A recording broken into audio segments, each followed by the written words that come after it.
السلام علیکم ورحمۃ اللہ وبرکاتہ نحمدہ ونصلی علی رسولہ الکریم اما بعد۔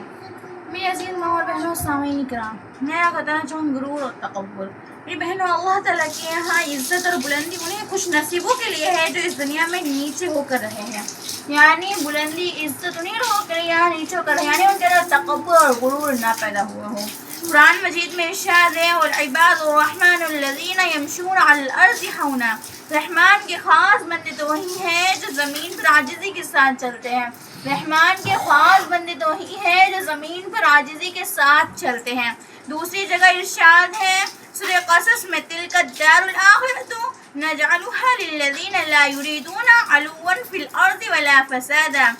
آخرت کے اس گھر جنت کا وارث ہم انہیں کو کریں گے جو نہیں چاہتے دنیا میں بڑائی حاصل کرنا، فات کرنا، یعنی جو نہیں چاہتے دنیا میں بڑائی حاصل کرنے کی، ان کو جنت میں اونچے محل انہیں کو حاصل ہوں گے جو دنیا میں بڑائی اور تکبر نہیں کریں گے اور نہ اپنے آپ میں غرور کریں گے۔ حدیث میں آپ صلی اللہ علیہ وسلم نے فرمایا جس نے خاک ساری اختیار کی، اللہ تعالیٰ اس کے مرتبہ اپنے اتنا بلند کرے گا کہ اعلیٰ علیین میں پہنچا دے گا، جو جنت میں سب سے اونچا مرتبہ، یعنی جو اپنے اندر غرور اور تکبر پیدا نہیں کرے گا اور اپنے آپ کو نیچے رکھ کے رہے گا تو اللہ العزت اس کو اتنا اونچا مقام دے گا علیین میں۔ اور اس کے بعد خلاف غرور اور تکبر اللہ تعالیٰ کو اس قدر ناپسند ہے کہ ایک حدیث میں آیا آپ صلی اللہ علیہ وسلم نے فرمایا جس شخص کے دل میں رائی کے دانے کے برابر بھی تکبر ہوگا تو اللہ تعالیٰ اس کے منہ کے بل جہنم میں ڈلوا دے گا، یعنی کسی انسان کے دل میں رائی کے دانے کے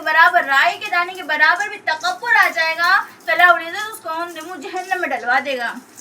ایک دوسری حدیث میں ہے جس شخص کے دل میں رائے کے دانے کے برابر تکبر اور غرور ہوگا وہ جنت میں نہ جا سکے گا، یعنی جس کے دل میں رائے کے دانے کے برابر بھی تکبر اور غرور ہوگا وہ جنت میں نہیں جا سکے گا۔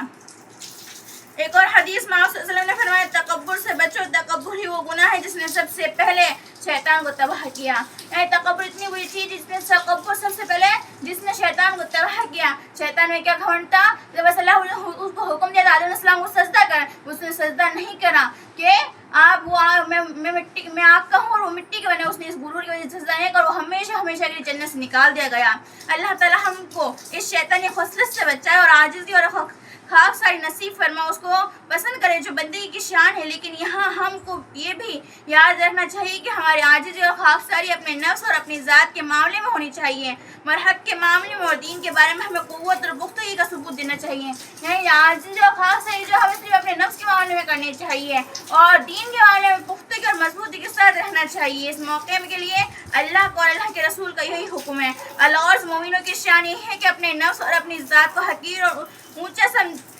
اور حق پر مضبوطی سے قائم اور کسی سے ڈرے اور خوف سے اس کی کمزوری نہ دیکھے، یعنی دین کے معاملے میں پختگی کے ساتھ اختیار کرے اور اپنے نفس کے معاملے نیچے رکھیں تو اللہ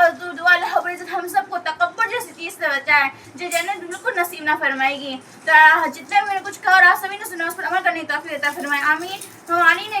السلام علیکم ورحمۃ اللہ وبرکاتہ۔